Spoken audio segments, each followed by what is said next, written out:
or people. So we want to offer that, but when you get in an accident or you have questions, I mean, people are going to want to talk to someone. So I think there's an answer out there. If I look at markets like Norway that are very, that have really adopted electrification. Now there's no vote. Some I accidentally disengaged it. That I think we're moving to that. I did. I tapped the customer brake apparently.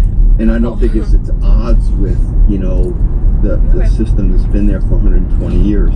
But of course, for like commercial vehicles, it's a little different.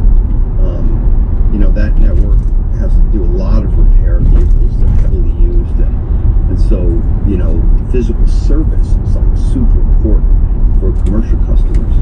But I think we're moving to a different experience, and that would be, from my experience, that would be a good thing.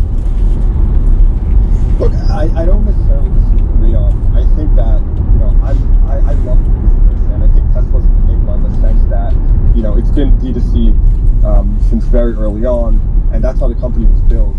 I think speaking, I get tons of DMs every day, and so I'm in a very interesting position where I have a very strong pulse in the market, and you're the CEO of the company, so I'm sure you do too, clearly.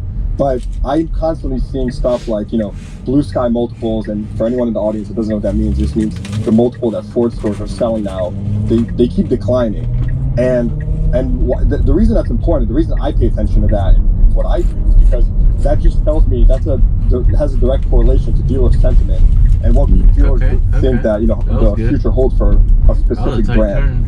And so I think that's where my head is at, thinking how does that work itself out? I understand you're right that there's different reasons why D2C can be better for a customer or a dealer network or anything in between. Like, we can argue that all day, and I think actually it really does come down to execution in a sense. But I still wonder how does this all play out, given that there is a dealer network, and that is the reality of how the company is structured. Going through that transition.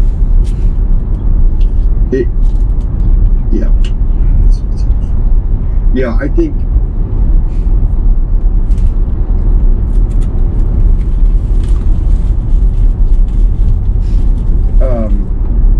it is a transition, and we're learning. Yeah, how I kind of think of it is like we're going into a second inning of a 9-inning game, so we're going to make adjustments along the way. I just don't see it as an either or. I just don't. I think we need physical outlets here and there. Yeah, I'd agree with that. We should probably not stray to just FYI for everyone, because this could easily be like a several hour long Q&A about Tesla and Ford. Yeah. So we want to stay reasonably on topic. If there are additional speaker requests, please. That's totally cool, but we want to stay reasonably on topic.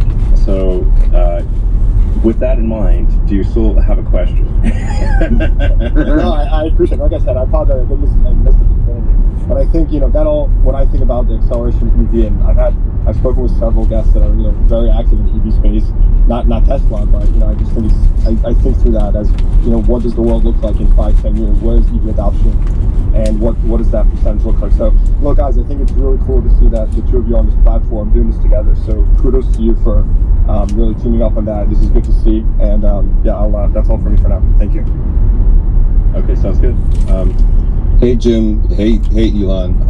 This is Sergio Rodriguez out here in Monterey, California. So I am absolutely shocked to see this partnership go down. I am impressed as all can be. I mean, if anybody knows me, they know that I'm completely shocked right now. I don't know where north, south, east, west is right now, but I appreciate the fact that there's going to be a movement forward as far as this electrification, and that way we can get these naysayers that are out there that feel that range anxiety is limiting and people can't do this and people can't do that. My question goes to, how is the charging speed going to be for us Fords on your network? Are we going to be able to charge at our full capacity? Because I know that with the Magic Dock, when I tested it, it was throttled back a bit.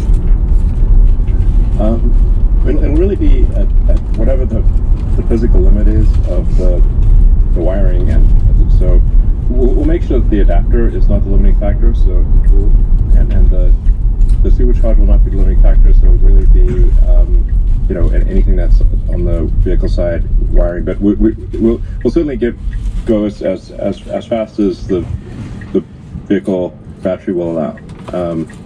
So it's certainly the Tesla intent to make this a seamless and positive experience for Ford owners. Perfect. That's great. Thank you.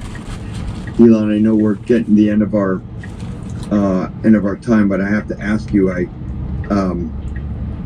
From my podcast, I talked to Neil Antipas Tyson, and we were both DeGrasse Tyson, and we were both wondering, where is the Tesla Roadster in the universe right now? Because I have a feeling like you track it.